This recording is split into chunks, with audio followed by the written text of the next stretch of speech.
Bienvenue à cette 32e édition du Salon international du livre de montagne de Passy, dont le thème cette année portait sur l'arc alpin, mais il y a toujours des fantaisies chez les voyageurs et chez les voyageuses.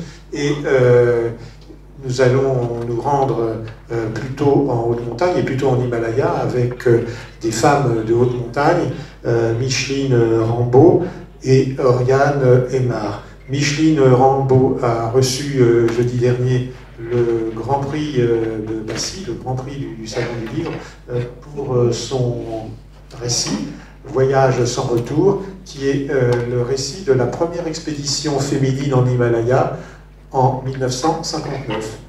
On va en parler tout à l'heure. Donc ce livre a été récompensé par la qualité de son écriture et surtout par l'intensité du témoignage qu'elle nous apporte.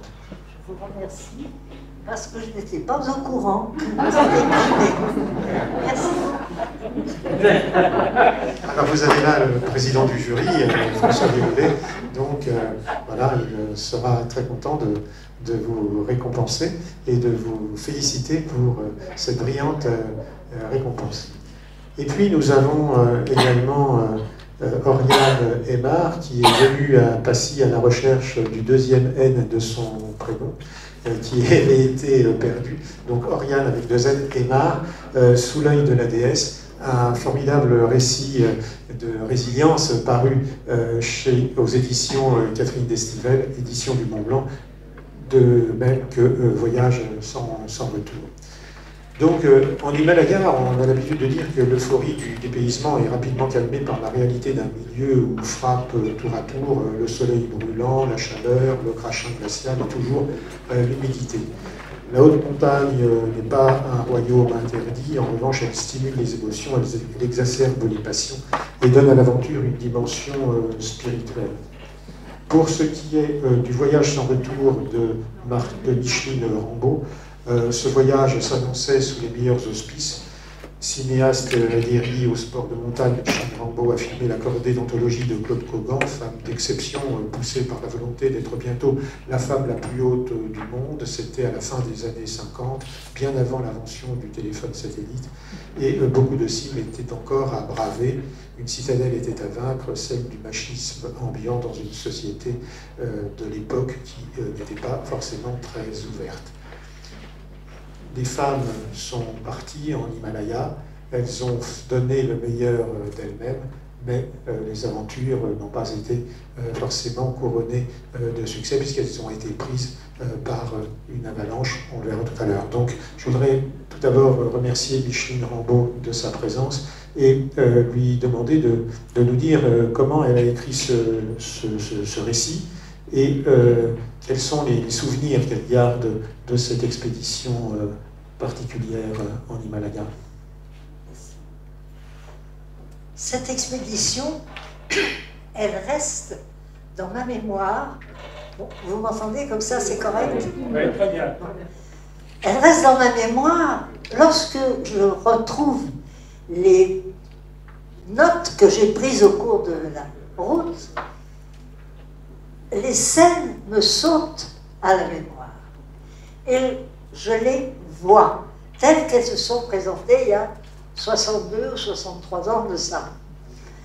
C'est comme ça que j'ai été amenée à écrire ce livre. J'avais pas l'intention.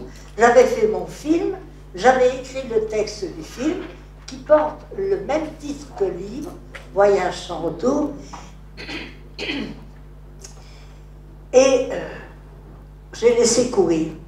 Et puis un jour, parce que je déménageais, j'ai rangé mes affaires, j'ai reconstitué mes notes de voyage qui étaient éparpillées, déchirées, abîmées, enfin bref, elles avaient souffert. J'ai reconstitué ça et puis en 2011, je me suis mise à mon clavier d'ordinateur et je l'ai tapé. Bon, brut comme ça, tranquille. Et puis, j'ai laissé passer le temps. Et puis là, avec le confinement, il fallait bien se distraire un peu et distraire les amis tout autour de moi. Je m'occupais beaucoup de camping-cars à l'époque. Camping-car, c'est bien joli, mais c'est pas des alpinistes. Hein. Alors, le résultat, mes histoires, j'en avais pratiquement jamais parlé.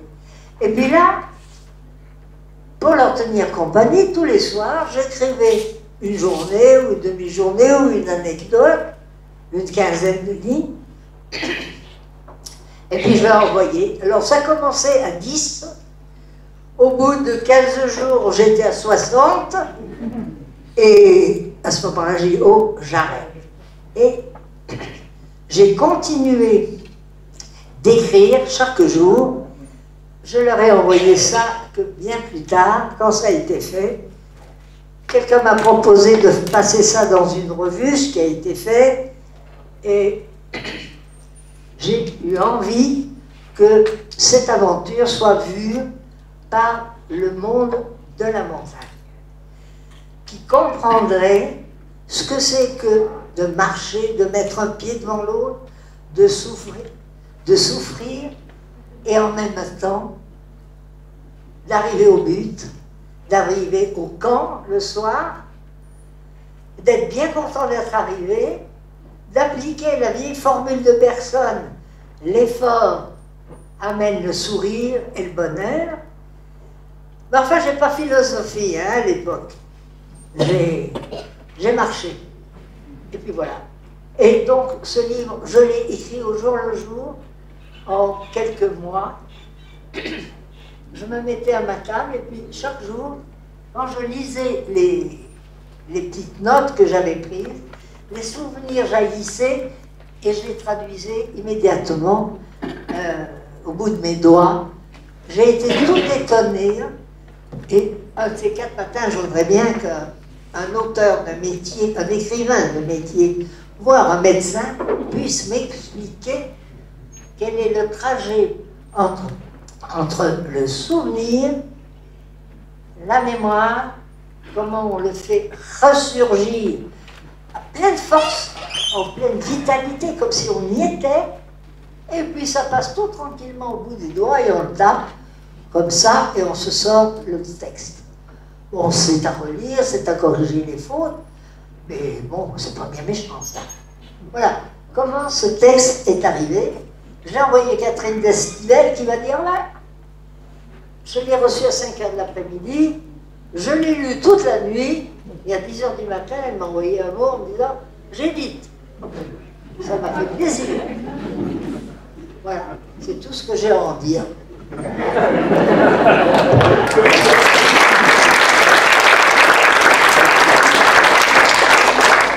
C'est formidable parce que c'est une éditrice très exigeante, donc qui n'accepte que des très bons auteurs. Donc, Je sais pas. Je sais pas si je suis un bon auteur. J'ai écrit avec mon cœur, avec mes tripes. Quand vous lisez le livre, vous trouvez... J'ai des gens qui m'ont écrit en me disant je me suis mise à pleurer en lisant votre truc. Je sais que chez votre confrère, Brennegan, j'y étais il y a 15 jours à ce festival-là, Argentière de Bessères. Ils m'ont dit, ce qui nous a surpris, ça a été l'émotion qui passe à travers votre texte. Bon, ben, bravo, si j'ai fait passer ce que je ressentais, bon, ben, profitez-en. Je vous dirai qu'on a beaucoup serré les dents, on a bien trimé, on a été bien contents d'arriver au camp de base. Après, ça a été la tragédie. Mais autrement, vous verrez comment c'est que mettre un pied devant l'autre, c'est tout. Mais ce n'est pas toujours le même pas, parce qu'il y a des embûches, il y a des torrents à traverser, enfin, ce n'est pas forcément toujours facile. C'est pas facile. Ah, puis il faut bien dire aussi, les 2-3 premiers jours, Claude Cogan, donc notre chef d'expédition, s'était mal mise d'accord avec le Sirdar, donc le patron de tous les Sherpas, en particulier, chacune ayant son Sherpa. Claude a oublié de dire au Sherpa de veiller à nous donner à manger et à boire. Et le Sherpa, du moment que la Mimsab n'avait pas dit qu'il fallait le faire, hein, On ne voit pas pourquoi on le ferait. Il n'a peut-être pas voulu, il a seulement oublié. Mais on marchait quand même 9 heures par jour. Et on n'avait rien à boire, rien à manger, parce que l'eau qui dégoulinait dans les prés tout autour du chemin, c'était de l'eau qui passait dans les rizières, c'était de l'eau qui avait, dans laquelle des ébus avaient bu, avaient crotté, avaient pissé. Pour boire ça, si vous ne voulez pas attraper les amis, il vaut mieux vous en abstenir. Donc on a tenu 2 jours comme ça, et puis quand Claude a vu que j'étais complètement HS, elle a dit, mince, la cinéaste, là, elle va avoir des problèmes. Il y en avait qui dit, tu es obligé de la renvoyer. Oui, allez, on va voir, demain. Puis moi, je me suis botté les fesses, il faut bien dire. J'ai avalé ce que tout le monde m'a donné, je sais pas, du sucre en pastilles, des morceaux de sucre, des vitamines, tout ce qu'elle a voulu, moi j'ai tout avalé, il fallait que j'avance. J'ai avancé, et puis finalement, ça a bien été. Jusqu'au camp de base, à 5700 mètres d'altitude, en sachant qu'on est parti de 1450 mètres. Voilà.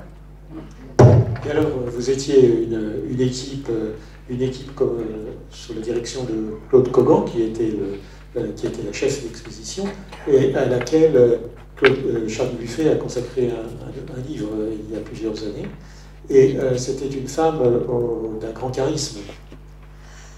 Oui, alors je ne sais pas ce qu'il a donné dans son livre, parce que je ne l'ai pas lu et il n'est pas venu me voir. Sur Claude Cogan, bon, ça, c'est son affaire. Claude Cogan, elle avait une joie de vivre. Et puis, cette expédition, elle l'avait tellement voulu que c'était pas possible de ne pas la faire, de ne pas nous entraîner. Bon, donc Claude, elle était l'âme, elle était la joie, elle était le dynamisme de l'expédition. Ce qui fait qu'une fois qu'elle a été morte, ça n'a pas été tous les jours facile. Hein? Mais bon, de toute façon, quand vous êtes à 5750, à 4 jours de marche du premier centre habité, il y a intérêt à mettre un pied dans l'autre, à boucler ses affaires pour pouvoir rentrer et laisser le terrain propre. Voilà, c'est ce qu'on a fait. Vous étiez un groupe de 9 femmes, je crois, et vous vous connaissiez avant de partir en expédition? Non, non. Moi, je connaissais personne. J'étais là. J'ai été propulsée, la pièce rapportée, puisque Claude a dit à Félix Germain un jour, qui était patron du secours en montagne en France, et il lui dit, mais Félix, moi, je veux mettre mon expédition sur pied, mais alors je suis embêté, j'ai pas de cinéaste. Est-ce que vous connaissez une fille qui sait vivre en communauté et qui sait tenir une caméra, qui marchait en montagne? Félix a dit, oui, oui, je connais. Voilà l'adresse. Bon, Claude est venu me voir, on a discuté. Je lui ai dit que moi j'étais une petite marcheuse du dimanche. J'ai rien à voir avec la petite dame qui est là, qui a beaucoup marché très haut. Moi je suis rien à côté. J'ai mis un pied devant l'autre parce qu'il fallait marcher, tenir le coup dans l'ensemble. Parce qu'une expédition en plein air, c'est un vase clos terrible. Et on avait, comment dire, il fallait que chacune sache s'abstraire de son propre ego pour entrer dans le groupe. Il faut, dans une expédition comme ça, il ne faut pas penser perso, il faut penser la collectivité, le groupe. Et si vous avez un groupe, alors là, ça marche bien. C'est tout.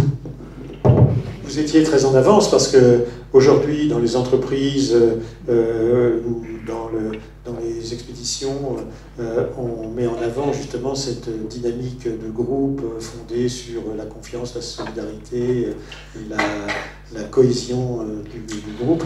À l'époque, est-ce que c'était une dynamique qui était facilement enclenchée? Non, non. D'abord, on n'était que des femmes. Important. On n'était que des femmes. Après l'expédition, je suis allée voir les gens qui faisaient ce qui a précédé Connaissance du monde. J'ai vu M. Carsanti et je lui ai dit, ben, avec mon film qui vient d'avoir le grand prix du Festival de Trento en 1960, je voudrais, est-ce que je dois faire une série de conférences ou pas? Oh, il m'a dit non, madame, c'est pas possible. Ah bon?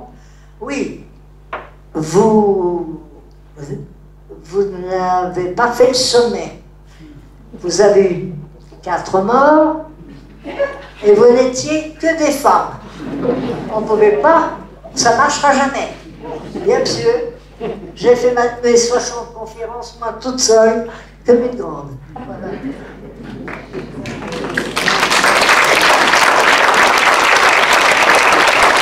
Remarquez, vous allez peut-être rajouter l'histoire que je raconte dans le bouquin de ma rencontre avec le président de Vie, qui était à l'époque le président de la Fédération française et du Club alpin.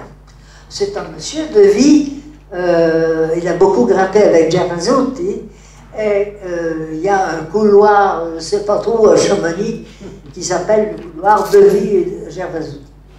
Alors, je rencontre M. Devy un jour à l'inauguration d'un chalet, d'un refuge. Ah, je lui dis bonjour monsieur, je me permets de me présenter. Voilà, je suis Micheline Rambaud, je vais partir comme cinéaste avec Claude Cogan. Claude, à l'époque, il faut dire, il en avait entendu parler, mais il avait toujours refusé de lui payer quelque chose. Alors, il me regarde et il me dit, ah, vous partez au Choyou? J'ai toujours dit que le Choyou était ta vache. Le jour où un groupe de femmes y sera monté, ça prouvera que j'avais raison. Bien sûr, venez donc avec nous. J'en ai plus entendu parler. Voilà, c'est formidable comme anecdote. Mais vous avez prouvé avec cette expédition que bon, rien n'était interdit aux femmes et que les femmes pouvaient aller où allaient les hommes, et que c'était quand même important qu'il y ait cette cordée uniquement composée de femmes. Mais comment est-ce que la vie quotidienne s'organisait au sein de cette cordée? Parce que au sein d'un groupe, il y a toujours des affinités électives, ou des oppositions, ou des frottements, etc. Comment? Il n'y a pas eu de problème.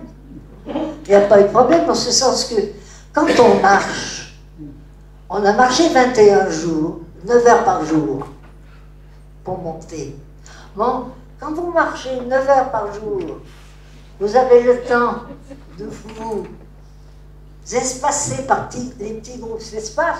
On grimpe avec celui avec qui on est bien, on laisse les autres au devant ou derrière, et puis c'est marre. On fait rien d'autre. On s'entend bien, on se débrouille au camp pour ne pas se gêner. Il faut penser, je vous redis, il faut penser non pas à soi, à son ego, il faut penser au groupe. Et si vous n'avez pas cette notion de groupe, d'amitié, de je ne sais pas trop quoi, mais d'expédition de corps qui est là, alors allez vendre vos fraises sur le bon marché, hein, c'est pas la peine. J'avais fait du scoutisme, le chemin m'avait été montré. En tout cas, cela se ressent parce que vous dites que vous aviez un pied dans l'autre, mais vous aviez aussi le doigt sur la caméra, et les clichés que vous avez pris, qu'ils sont reproduits dans le livre, montrent que vous avez porté un regard très attentif à la fois sur les hommes, sur les animaux, sur la montagne. Ben, forte de ce que nous avions entendu, j'ai dit à Claude, j'ai dit voilà, moi je vois notre film comme un film de femmes dans un Népal et une expédition vue par une femme et par des femmes, voyant des femmes au long du chemin. C'est un film de femmes du début à l'arrivée. C'est une chose que j'explique bien dans le livre, c'est cette féminité que nous n'avons jamais ni ostensiblement montrée, tout simplement vécue. On n'était pas là pour jouer les boys des gars, on n'était pas là pour jouer les minettes qui tortillaient du croupion, on était là pour faire de la montagne, et puis c'est tout. C'est ce qu'on a fait. Et puis la marge d'approche n'a pas été de tout repos, parce que vous avez dû franchir des torrents dont vous dites qu'ils étaient de véritables rivières de lait, tellement l'eau y tourbillonnait. Vous avez subi une attaque de frelons, vous avez... Non, ça c'est pas... Bon, c'est toutes des anecdotes qui sont dans le livre. Mais les frelons, ça nous amoche. Hein. Ça, les frelons asiatiques, s'ils viennent ici, méfiez-vous-en. Nous, on les a connus il y a 30 ans, il y a 60 ans là-bas. Non. Les difficultés sur la route, les ponts étaient emportés par la mousson. Bon, eh ben, au lieu de passer on suivait une vallée, ah ben là, le pont est mort. Bon, ben, ou bien c'est une toute petite rivière, c'est un torrent, on arrive à le traverser, ou alors on va continuer, on monte sur la crête d'où il arrive, on passe de l'autre côté et on redescendra de l'autre côté, c'est-à-dire qu'on fera 2 heures de plus de montée et peut-être autant de descente. Bon, ça c'était les difficultés à l'époque. C'était les difficultés. Pensez que c'est en 1959. Alors, voyez ceux qui avaient 30 ans, comme moi, à l'époque. Hein? Levez le doigt. Hein? Qui c'est qui avait 30 ans en 59? Il n'y en a pas beaucoup. Bon. Voilà. Voilà, donc c'était une autre époque, une autre manière de grimper, une autre manière aussi de découvrir le monde, et puis une autre manière aussi de s'acclimater aux variations du climat, parce que vous passiez d'une chaleur accablante à un froid glacial, et vous n'aviez pas tous les équipements dont on bénéficie aujourd'hui. Je sais pas, on n'y pensait même pas. On n'avait pas de téléphone portable. D'ailleurs, si on en avait eu, il est vraisemblable que nos camarades ne seraient peut-être pas morts. Mais ça n'existait pas. Pour aller de l'un à l'autre, d'un camp à un autre, on envoyait un homme avec un bout de papier sur lequel on avait écrit un message.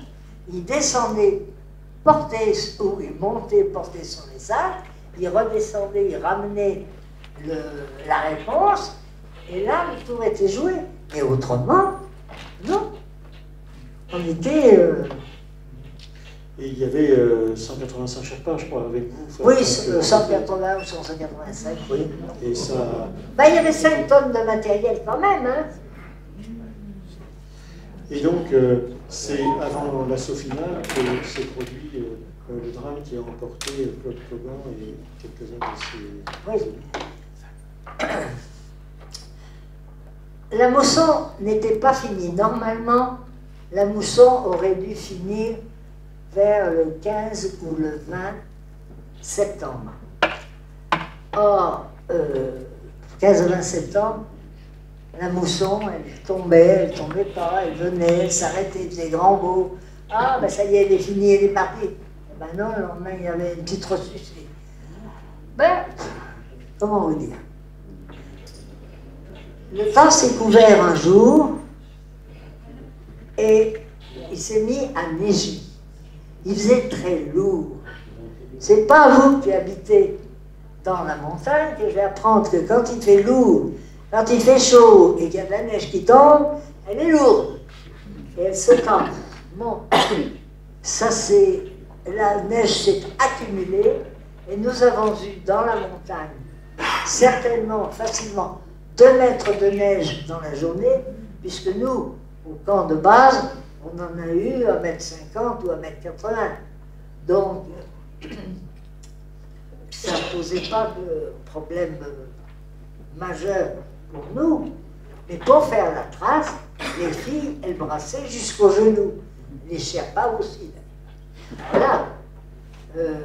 Et puis, elles ont monté, on avait installé les camps d'altitude, on a fait suivre ce qu'il fallait, et puis il y a un moment où, au lieu de se mettre dans une crevasse, parce que c'est le seul endroit où on est tranquille, du vent, des avalanches, etc., on peut se protéger et on peut s'en sortir, elles ont monté une petite tente légère qu'elles aimaient bien, parce que c'était léger, facile à mettre en place et tout.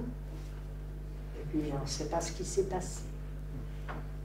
Moi, ce qui me fait plus mal au cœur, c'est de voir les dernières photos qu'elles m'ont envoyées. Je pense que vous aurez certaines de ces photos sur le stand de Catherine Destinet. Merci.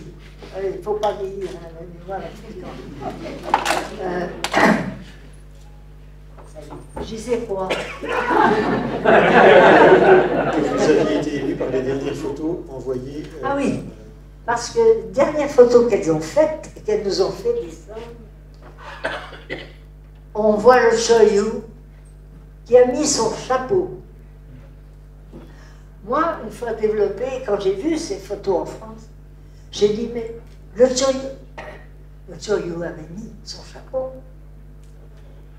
Il fallait qu'elle fiche le corps à la vitesse grand V. Pardon, ça coince. Non. À la vitesse grand V. Elles ont planté la tente et le lendemain, elles ont continué. Ont-elles été, ce que je vous dis dans le livre, ont-elles été victimes de cette inverse de l'attitude? Peut-être, je ne sais pas. Nous n'avons jamais su, nous n'avons jamais compris. Elles disent dans un mot, on descend, et dans le mot 10 minutes après, on continue.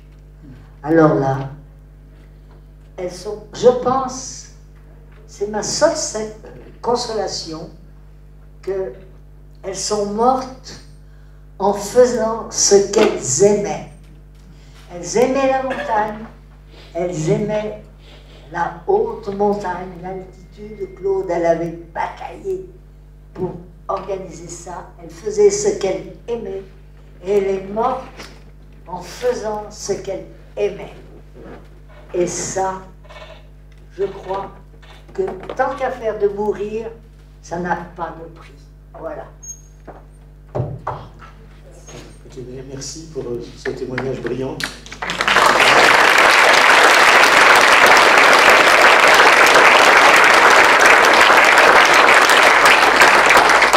On va y revenir tout à l'heure, mais peut-être que François voudrait remettre le prix à Michel Rondeau, ou du moins dire quelques petits mots sur les raisons pour lesquelles ce prix lui a été décerné, François. Parce que j'ai un prix. Oui, vous avez eu le grand prix. On m'a rien dit. C'était une surprise. Ah, ça c'est la surprise totale. Mais je vais peut-être dévoiler un peu trop tôt. Ah ben, il faut peut-être pas attendre que je sois reparti quand même. Il y avait bien des échos qui avaient laissé passer. Vous n'étiez pas resté insensible. Je pense que Catherine était tout à fait au courant. Ah ben oui, mais il ne fallait pas le dire, c'était pas officiel. Le trophée est sur le stand de Catherine. Mais le président du jury étant là, peut-être qu'il pourrait dire un petit mot de compliment pour justement à la fois vous féliciter quant à la qualité du témoignage et quant à l'intensité des souvenirs, mais vraiment mettre en exergue la qualité du style qui est particulièrement fluide. Et c'est un livre qui se lit vraiment avec beaucoup de bonheur, malgré l'intensité dramatique qui s'en dégage, dans la mesure où vraiment il y a une vivacité, la vivacité dont vous avez fait preuve tout à l'heure, on la retrouve tout à fait, et la spontanéité, on la retrouve tout à fait dans le... Je vous remercie de tous ces compliments. Je les mets dans ma hotte népalaise, qui est tressée en olive, et je vous en remercie. Il va falloir quand même que je rentre sur Annecy avec cette hotte-là. Mais ça flatte mon ego et ça me fait très plaisir. Je vous en remercie beaucoup. Et c'est nous qui sommes honorés.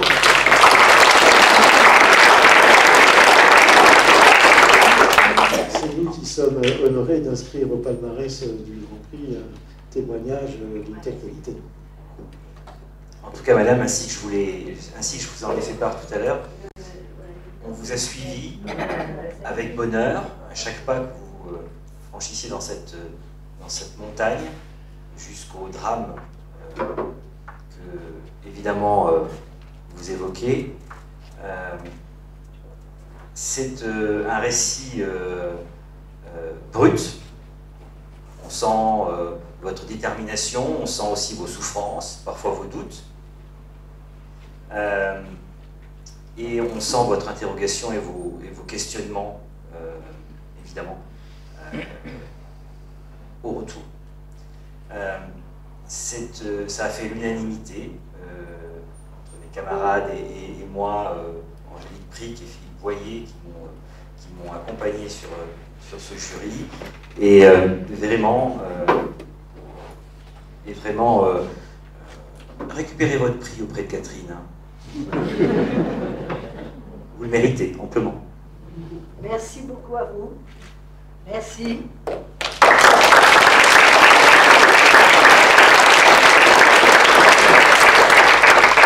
Pour elle, simplement, comme moi, depuis le début de cette expédition, j'ai toujours été bénévole. Pour ces livres, achetez-en. Catherine a eu le courage de m'éditer.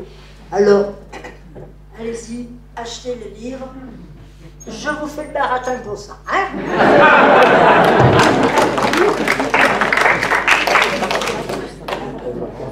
Elle n'a pas fait preuve d'audace, elle a fait preuve de lucidité, parce que c'est un livre qui ne peut que se vendre de façon... Non, c'est un livre très agréable à lire, malgré effectivement le dénouement tragique. Mais vous le racontez d'une façon avec beaucoup d'humanité et beaucoup de sincérité quant à la consolation que vous apporte le fait de penser qu'elles sont mortes alors qu'elles avaient, là où elles devaient, alors qu'elles avaient accompli leur... Ce qu'elles avaient envie. Et ça, c'est, je pense...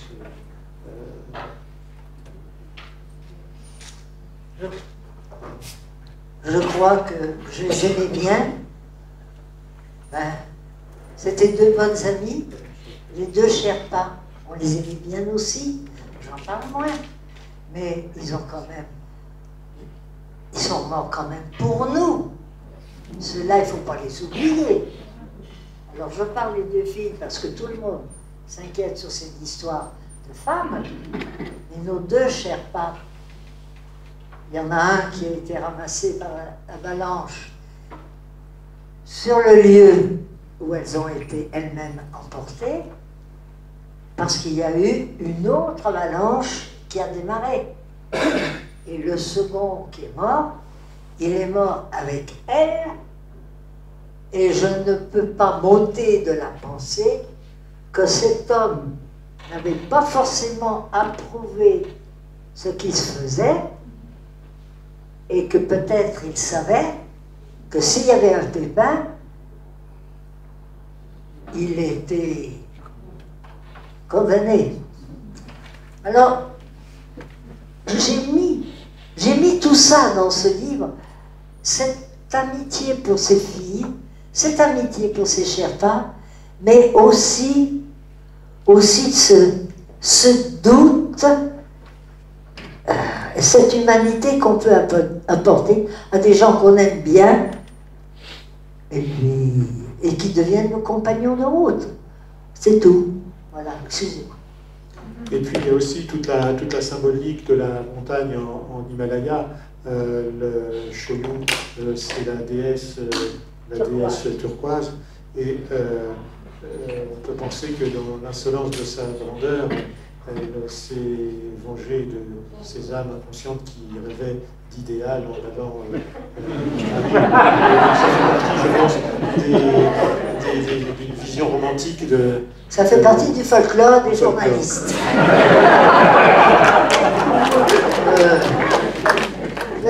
Les dieux, hein, ils sont jamais que ce qu'on les fait. Alors, je ne vais pas vous emmener sur de la philosophie dans ces machins-là, mais la déesse qui s'est vengée, c'est un peu facile de raconter ça. Hein. Dieu, pas Dieu, les déesses. Moi, je veux bien. Chacun peut croire en un quelque chose au-dessus de lui qui l'aidera, qui le poussera, qui le tuera. Mais alors là, on se perd dans l'immensité du ciel et de tout ce qui peut l'habiter. La réalité est beaucoup plus simple. Et il faut faire fi des superstitions et des interprétations. Une montagne, c'est de la pierre et de la neige. Absolument. Mais ce qui est dangereux. Et donc, il faut effectivement se prémunir contre la dangerosité de ces éléments naturels qui sont imprévisibles. Je parlais de déesse parce que le livre de Oriane Aymar, c'est Sous l'œil de la déesse. Et c'est un livre également publié aux éditions du Mont Blanc, Catherine d'Estivelle. Et ce livre est celui d'une jeune femme qui a été frappée à l'âge de 25 ans par une hémorragie cérébrale alors qu'elle était en voyage en Inde. Et 15 ans plus tard, elle a frôlé à nouveau la mort dans l'ascension du Lhotse, un sommet difficile et dangereux, à plus de 8000 lui aussi. Et elle le dit sous l'œil de la déesse, la mère divine, qui est aussi le nom que l'on donne à l'Everest. Alors, pourquoi ce récit et pourquoi surtout avoir remis ta vie en jeu en accomplissant cette expédition sur un vinyle, alors que tous les médecins avaient recommandé de ne pas faire de plongée, de ne pas faire d'activité en altitude, etc. Donc c'était vraiment un défi complet. Merci Michel. Alors tout d'abord, je suis très honorée d'être aux côtés de Micheline. Et c'est vrai que bon, moi je suis née bien après, mais si à l'époque on m'avait proposé, si j'avais connu Claude Cogan et si je t'avais connu, je pense que bah oui, je serais volontiers partie, enfin sans tous les drames, mais bon, j'en ai connu aussi dans mon expédition. Mais en tout cas, oui, je serais certainement partie avec vous toutes. Et puis alors moi c'était totalement différent. Micheline est partie avec des femmes, moi j'étais vite entourée exclusivement d'hommes. Donc voilà, tout l'aspect, je parle de tout ça dans le livre. Alors pourquoi ce récit? Alors je précise déjà la déesse. Oui, c'est l'Everest, parce que l'Everest est une déesse, donc c'est Chomolungma en tibétain et Sagarmatha en népalais. Et la déesse, dans le titre de mon livre, Sous l'œil de la déesse, ça fait référence également à une sainte indienne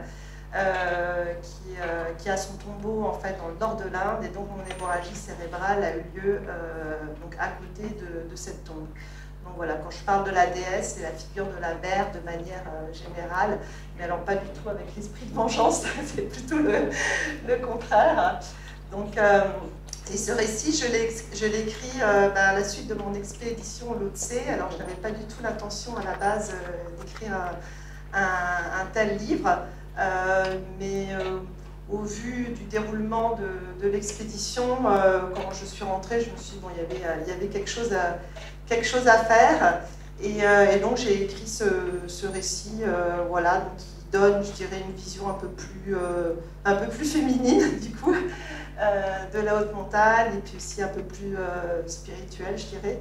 Et alors, j'ai pas l'impression, moi, d'avoir mis ma vie en jeu. Enfin, en tout cas, c'était pas le but quand je suis partie faire le Lhotse.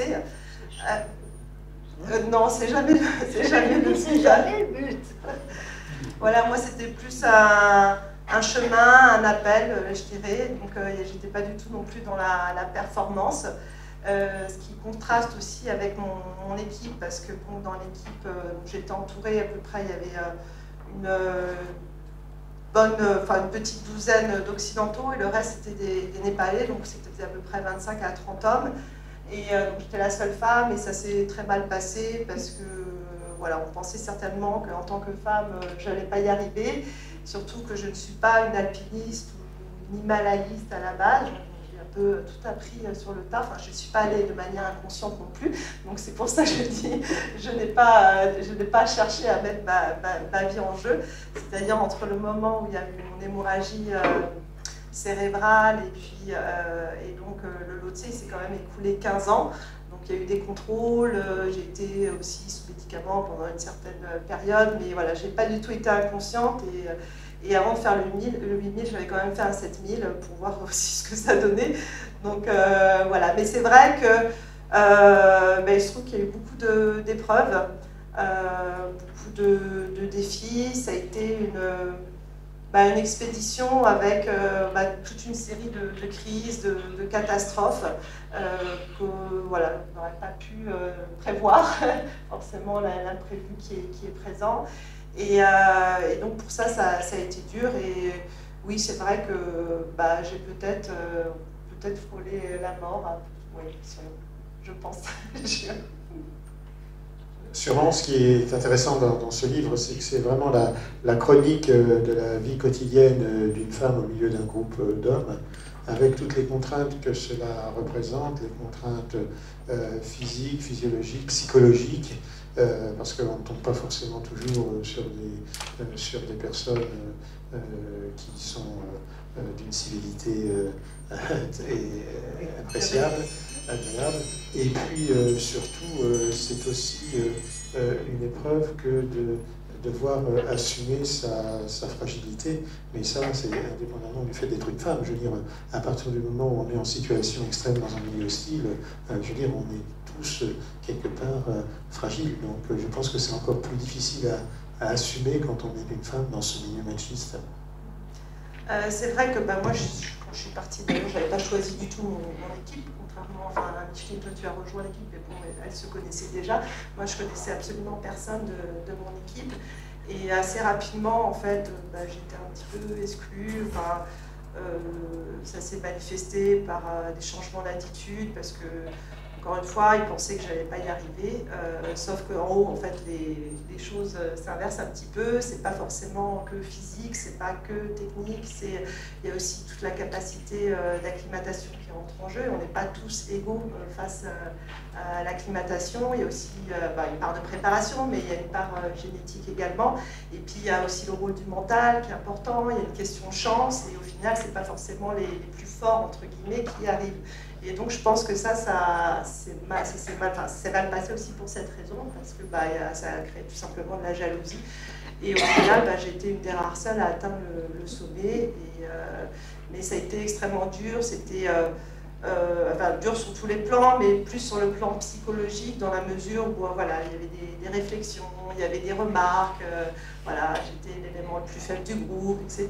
Et ça, c'était en continu. Donc au bout d'un moment, parce que ce type de remarques, on peut les avoir, je dirais, dans la vie normale, en basse altitude, dans le milieu professionnel ou autre, mais je dirais, déjà ça passe pas forcément très bien, mais en haute altitude, avec le manque d'oxygène, la peur aussi, puis moi c'était mon premier 8000, la fatigue, le manque de sommeil, donc tout est absolument amplifié, toutes les émotions sont exacerbées, donc on ne réagit pas forcément de la même manière. Et puis, donc le moindre, si on n'a pas un mental justement qui est fort et si on se sent fragile, encore plus fragile, ça peut mener aussi à des erreurs, à des faux pas, et l'issue peut en être fatale. Et pour moi, c'était très dur justement de me retrouver seule dans l'équipe. Et alors, il n'y avait aucune...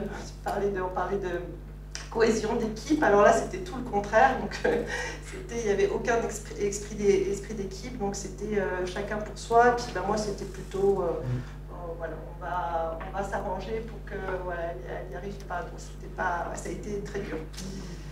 Et ce dont on ne parle pas également, et ce que j'ai remarqué dans les récits de la littérature de montagne, ce que c'est aussi physiquement que d'être une femme et au niveau physiologique. Il se trouve que moi, j'ai eu mes menstruations 3 fois en 6 semaines, alors que normalement, à ces hauteurs-là, ça s'arrête. Et moi, ça a été tout le contraire. Donc, avoir ces menstruations à 6 mm quand on est coincé dans une tempête ou déclencher, la dernière fois, je les ai déclenchées au sommet, le jour du 8000. Donc, mon corps, à la fois, essaye de produire le maximum de globules rouges pour compenser le manque d'oxygène. Et moi, j'en perdais d'un autre côté. Donc, j'étais encore plus fatiguée. Et j'ai remarqué que c'est un sujet dont on ne parle jamais. Voilà, juste avoir ces menstruations, c'est tabou.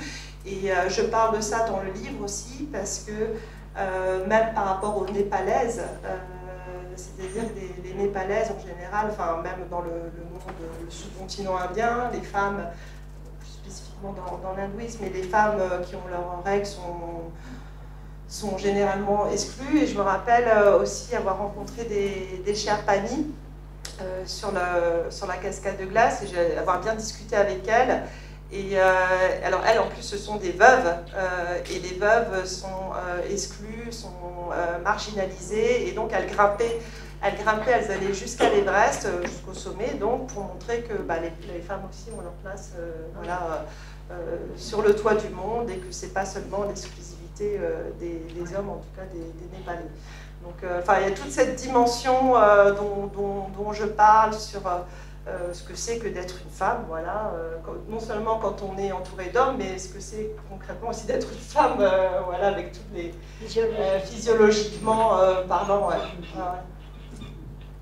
Oui, le problème est de conquérir le sommet, mais un autre problème est de reconquérir sa féminité par la suite.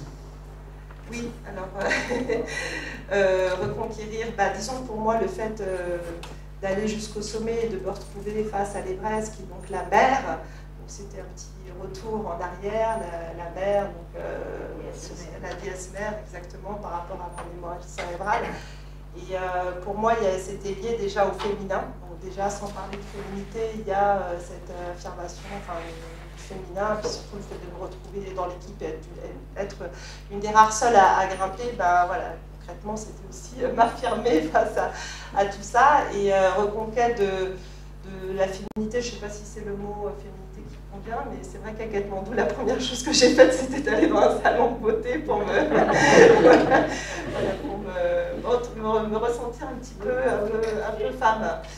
Mais par rapport au féminin, moi, ce qui m'a beaucoup aidée aussi, puisque je n'ai pas été du tout soutenue dans l'équipe, la seule personne qui m'a vraiment soutenue, c'était un Américain qui m'a avoué des mois plus tard qu'il ne savait pas trop s'il se considérait plus comme une femme que comme un homme. Donc après, j'ai compris aussi pourquoi il m'avait défendu, parce que c'est le seul.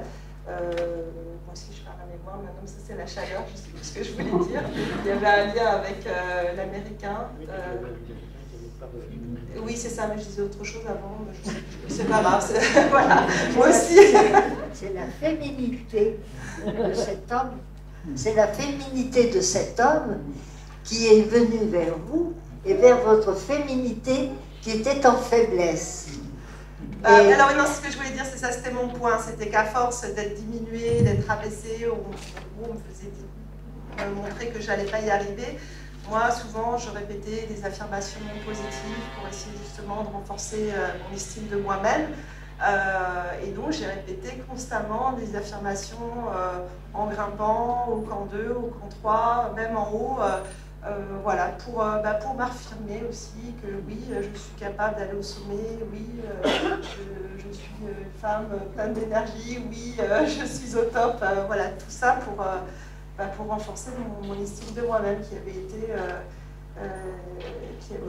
diminuée. Et c'est vrai que j'ai écrit aussi ce livre parce que c'est à mon retour, je me suis dit, bon, ben, peut-être que je suis mal tombée, ou voilà, c'était vraiment une équipe catastrophique. Et je me suis dit, bon, ben, peut-être que je suis vraiment mal tombée, mais c'est en lisant les récits de montagne, en parlant avec d'autres femmes. Et voilà, je me suis rendu compte ou en lisant aussi le récit, voilà, par rapport à de Claude Cogan et Micheline, que voilà, c'était pas non plus, c'est pas nouveau et que ça continue. Alors c'est vrai qu'il y a eu de l'évolution, enfin je pense, mais il n'y a rien qui est acquis. Et heureusement qu'il y a des femmes comme Claude Cogan, comme Micheline, qui ont su aussi, qui ont été très courageuses et qui ont aussi cassé un peu les préjugés à l'époque et les tabous, mais il y a encore du chemin à faire. Et voilà, il y a aussi eu d'autres femmes aussi qui ont contribué à tout ça, mais ça reste, c'est pas encore ça, encore, comme disait Delphine ce matin aussi, voilà, par rapport à la féminisation aussi. Qui est encore balbutiante. Vous avez perçu cette atteinte à la féminité dans votre équipe? Ou à l'époque, ce n'était pas d'actualité? Nous, j'avais décidé que je faisais ça en étant une femme, que nous étions une équipe de femmes, que nous allions regarder les femmes le long de notre chemin et que je filmerais en femme. Je ne me suis pas posé la question des bons hommes, hein. Alors là, pas du tout. On avait tous nos Sherpas. Bon, côté libido, les Sherpas, ils s'envoyaient facilement en l'air entre les tentes le soir, une fois qu'on avait sonné le couvre-feu. Bon, là, il y avait les tendeurs de nos guitounes, faisaient des bing, bing, bing. On savait donc que nos Sherpas s'explosaient avec nos Sherpanis. Bon, ben alors ça, c'était leur problème, hein, c'était pas le nôtre. Alors, nous, on n'avait pas du tout de problème de mixité. Ils étaient de leur côté, nous étions du nôtre. C'était aussi, il faut bien le dire, 50, 60 ans plus tôt. On n'avait pas cette mentalité actuelle. Moi, je m'en vais résumer ça d'une manière qui n'est peut-être pas très académique, mais maintenant, quand on voit un film quelque part, il n'y a pas 5 minutes qu'un garçon et une fille sont ensemble, tchaf, ils sont dans le lit. Bon, eh ben, on peut peut-être faire autre chose dans la vie. Voilà. C'est mon point de vue, c'est mon point de vue. C'était comme ça, et ma foi... C'était déjà bien parce qu'il y avait des Sherpanis. C'est bien que... jamais aucun de nos Sherpas n'a eu un geste déplacé envers nous. Parce qu'on maintient toujours une certaine distance entre les Sherpas et nous, entre les hommes et nous, parce qu'il y avait... c'était aussi nos employés. Voilà. Oui, d'ailleurs, vous traduisez très bien ce déséquilibre qu'il y a entre les femmes de la cordée et puis les Sherpas, les employés, ouais. Avec parfois même des conflits, des affrontements. Enfin, à un moment, vous parlez de négociations avec leurs syndicats. Ah, oh oui. Mais il faut dire aussi que les Européens, il y en a quelques-uns qui ont quand même exagéré. Et ils se sont pris les Sherpas pour des serviteurs. Avec le manque de respect que ça peut avoir avec. Alors, ils ont créé un syndicat, le syndicat des Sherpas. D'ailleurs, j'ai eu, moi, l'insigne de ce qui m'avait été offert. de ce chef, qui m'a d'ailleurs été volé le jour d'une conférence. On me l'a piqué à mon revers de veston. Je remercie la personne, quelque part en France, qui m'a piqué ça. Nos Sherpas, ils sont restés à leur place. Ils étaient dans leur milieu, nous étions à nos places, dans notre milieu. On n'a pas eu à batailler comme elle l'a fait. D'ailleurs, je lui demanderai tout à l'heure le nom de l'association avec laquelle elle est partie, pour surtout pas demander des renseignements à ces gens-là. Parce que faire un truc aussi bracaté qu'ils lui ont fait, c'est pas admissible. Mais enfin, ça devait se faire à l'époque, et ce n'est pas de ma tête. Allez, je laisse parler. Mais là, dans ton expédition, là, le secours en montagne vient de quelques femmes de rencontre. Oui, alors le secours en montagne, c'est pas forcément ce qu'on imagine. C'est ça qui est intéressant. Non, alors je me suis retrouvée au camp 2, donc avec les menstruations qui arrivaient. Il y a une tempête qui aussi qui allait venir. Donc le camp était quasiment vide, donc je me déplace dans le camp 2, donc je cherche à la recherche justement de secours, voilà, pour m'équiper, parce que je n'avais absolument rien pour faire face voilà, à ces menstruations. Et du coup, je tombe à ce moment-là sur une Libanaise qui est la première femme, première Libanaise à avoir fait les 7 sommets. Et donc finalement, c'est elle qui m'a secourue. Et donc voilà, c'était le secours, ça venait voilà, d'une femme, mais c'est des petites choses qui ont l'air totalement anodines, mais dont on ne se rend pas compte quand on est en montagne. C'est pareil, hein, même en zone de guerre, c'est quand même des produits de première nécessité, mais ça, on a tendance à l'oublier. Voilà. Et après, avec toutes ces contraintes physiques, la souffrance, le mal des montagnes, l'ivresse des cimes, le passage dans la zone de mort, après, il y a quand même une arrivée au sommet. Alors, comment est-ce qu'elle est vécue? Parce que après toutes ces contraintes et tous ces éléments de harcèlement, ça doit être quelque chose de voluptueux. Alors, la vérité, l'arrivée au sommet, pour moi, la victoire, elle était plus... déjà, elle est à travers ce livre. Pour moi, c'est la vraie victoire. Mais je dirais la première victoire, c'était déjà de redescendre vivante au camp de base. Voilà, donc au sommet, c'est pas du tout une victoire parce qu'il y avait toute la redescente à faire. C'est quand même là où arrive c'est pendant la descente qu'arrive la majorité des accidents. Donc voilà. Donc, quand je suis arrivée au sommet, alors bien sûr, j'étais contente d'arriver au sommet. Mais, et de me retrouver donc face à la mer, face à la déesse Everest. Mais ce moment de joie, disons, était un peu perturbé, je dirais, par la présence aussi d'un cadavre qui était juste quelques mètres avant l'arrivée, et qui était là depuis 9 ans, qui est totalement intact. Donc c'est vraiment, voilà, là... on voit les choses en face. C'est pas un endroit, disons, on a envie spécialement de traîner. Et donc je suis à peine restée. Je suis restée juste le temps de prendre la photo. Je suis redescendue très rapidement, surtout qu'il y avait une tempête. Il y avait une tempête qui n'était pas prévue non plus. Beaucoup d'imprévus.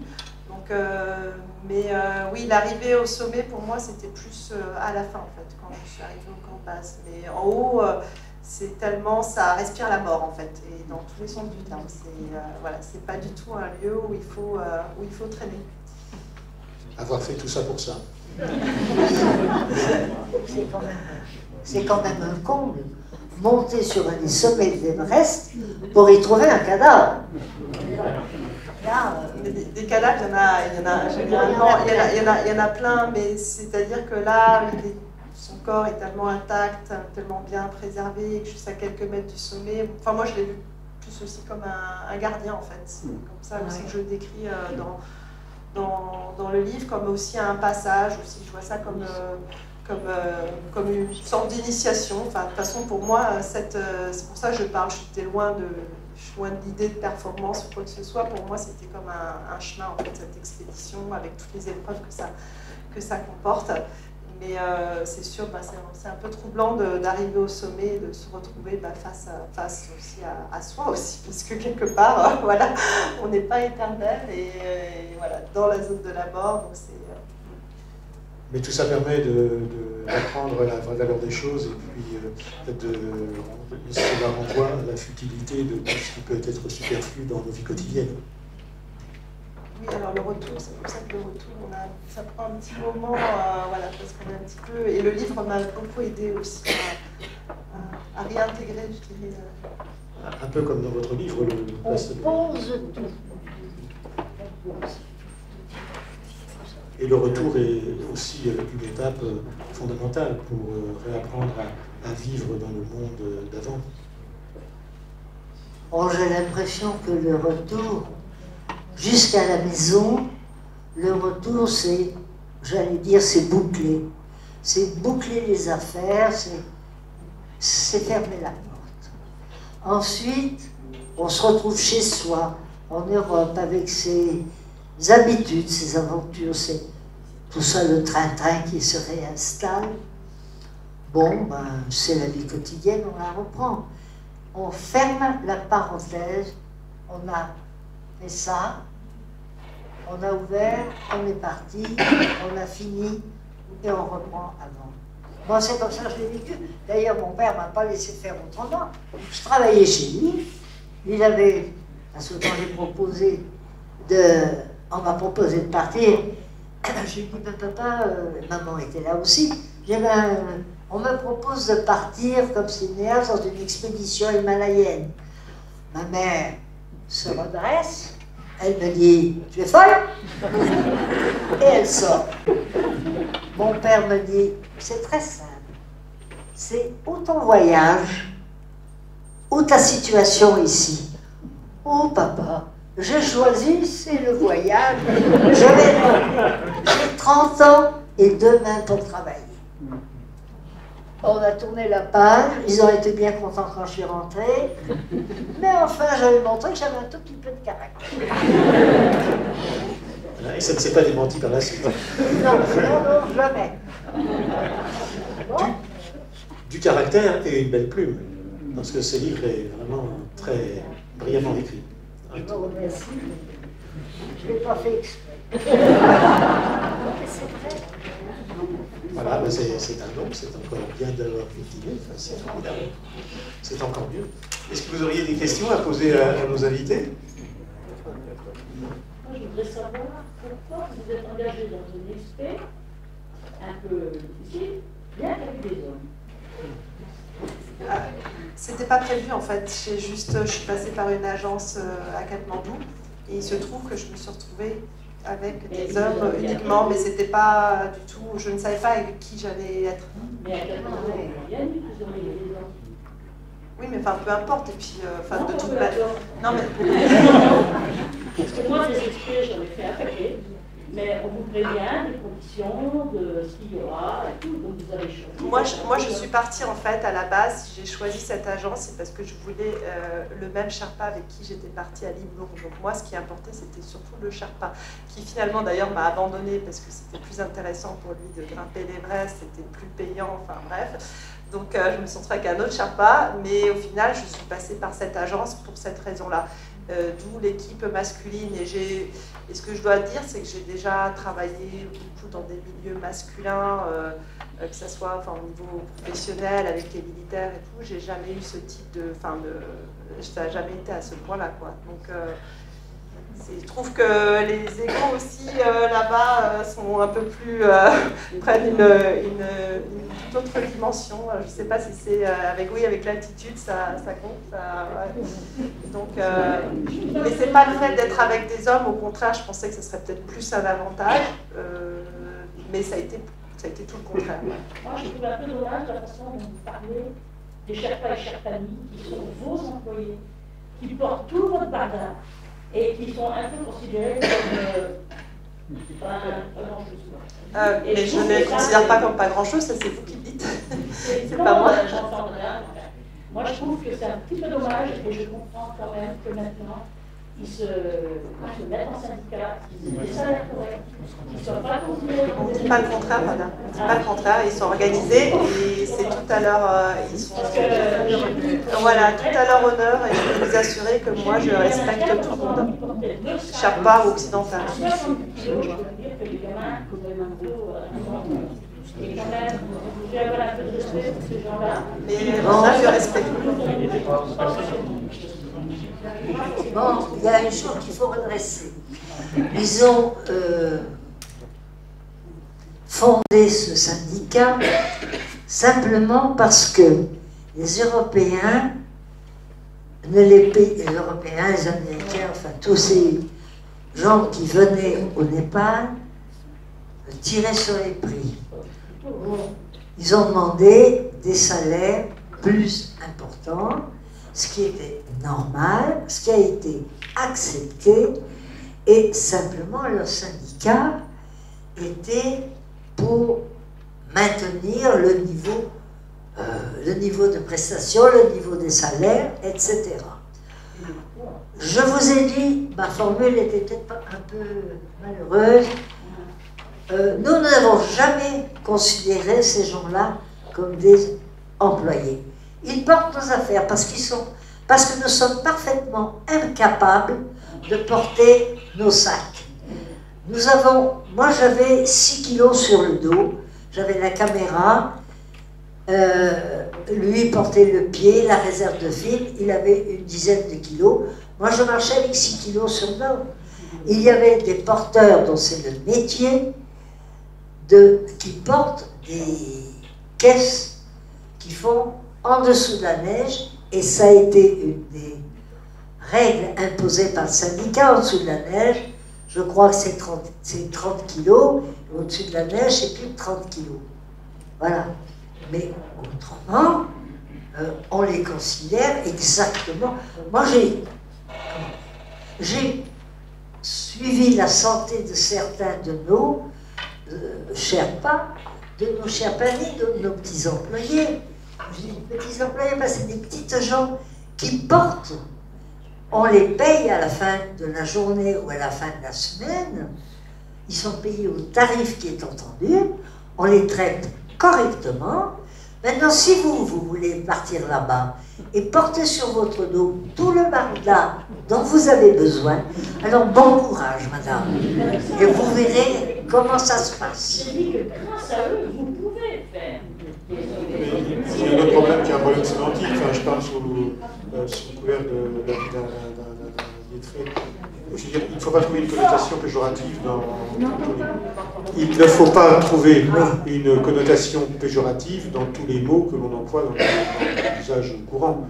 Je veux dire, on peut employer un certain mot notamment le mot employé, le mot porteur, le mot salarié, le mot sans qu'il y ait forcément une connotation péjorative. C'est l'interprétation que l'on en fait qui peut être négative. Je pense que dans la vie courante, on a tous été les salariés, les employés de quelqu'un. Enfin, moi j'étais 40 ans, 45 ans employé. Bon, je n'en tire aucune gloire, aucune utilité, aucune indignité. Bon. Autre question? Reprendre la question de Micheline, sur information, quel est le nom de cette agence népalaise? C'est important. Parce qu'il y a de bonnes agences à Chablis. C'est pas l'agence népalaise qui est remise en question, enfin, même s'il y avait quelques manquements, mais c'est plus l'équipe avec qui j'étais. Voilà. Je ne veux pas citer de nom, mais c'était une équipe. Il y avait des gens qui sont même assez connus. Voilà. Savoir qui ils envoient. Quels sont les membres? Oui, mais bon, c'est les Népalais qui gèrent ça, c'est pas forcément. Mais par contre, c'est pas. J'étais avec des gens qui sont assez connus dans le milieu et qui ne sont pas très bien comportés. Voilà. Dernière question. Dernière question, parce qu'après. Oui. Est-ce que vous avez eu envie d'y retourner? Moi, sûrement pas. Parce que, je vais vous dire, pas du tout. Non. Simplement parce que je n'ai pas envie d'abîmer mes souvenirs. J'ai pas envie de revoir Namche Bazar, que j'ai connue couverte en lauze, intégralement. Maintenant, en tauleau du lait peint en bleu clair. J'ai pas du tout envie de me retrouver avec des gars au bord du chemin qui... Non, non, non. Vous savez, quand vous avez des beaux souvenirs dans la vie, pardonnez-moi, j'ai un certain recul par rapport à beaucoup d'entre vous. Alors, surtout ne revenez pas sur vos pas. Ne refaites pas la même chose. Ne bissez pas un bonheur, parce que le bis ne sera jamais de la qualité du numéro 1. Jamais. Alors, vous avez de beaux souvenirs. Vous avez de beaux souvenirs. Gardez-les intacts. Il y a suffisamment de choses à faire sur la Terre pour ne pas faire 36 fois la même chose. Voilà. Bon, c'est tout ce que j'avais à vous dire. C'est tout ce que vous aviez à nous dire, mais c'est un très beau message d'espoir et un très beau gage de succès pour votre livre et pour celui d'Oriane. Donc, je vous remercie infiniment d'être... Merci à vous. Pardon? À moi? Non, moi non, l'Olotse, non. Ah, d'autres montagnes? Oui, bien sûr, oui, non, ça m'a pas découragé. Si au retour j'étais un petit peu, j'avais une vision du milieu de la haute montagne justement qui n'était pas du tout positif, mais je pense que voilà, non, j'ai envie au contraire d'y retourner. C'est comme quand on a un accident en montagne, justement il faut retourner pour pas laisser cette mauvaise impression. Donc non, au contraire. Et puis moi je suis très attachée à l'Himalaya. Enfin, c'est une région que je connaissais même avant d'avoir grimpé l'Otse, et donc au contraire. Oui, vous y retournerez, mais il y a d'autres choses, pour d'autres choses, dans d'autres conditions, avec d'autres personnes, pour d'autres sommets, j'irai faire autre chose. Et c'est ça que je vous souhaite, parce que vous avez l'âge. Moi, je peux plus. Voilà, eh bien, merci pour ces conclusions. Et je pense que...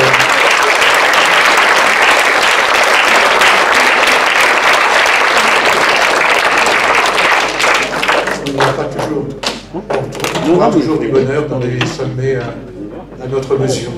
Voilà, merci.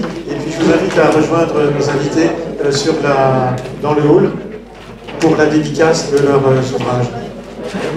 Et à 17h30, il y aura un diaporama sur Henriette d'Angeville, donc, qui était bien avant nos deux invités, une alpiniste de haut niveau. Henriette d'Angeville, première femme à gravir le Mont Blanc. La deuxième, la première sans elle.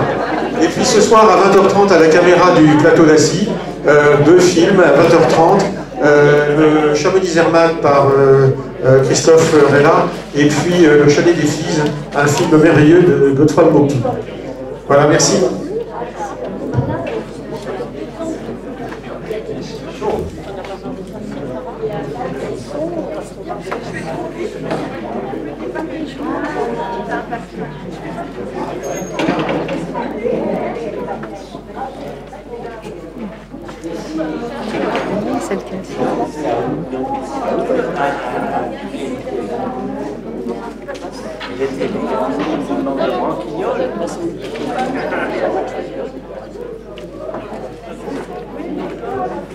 Alors, changement de programme, la signature a lieu au stand de Catherine Destivelle, les éditions du Mont Blanc, au salon, parce qu'il fait meilleur. Ici, il fait trop chaud.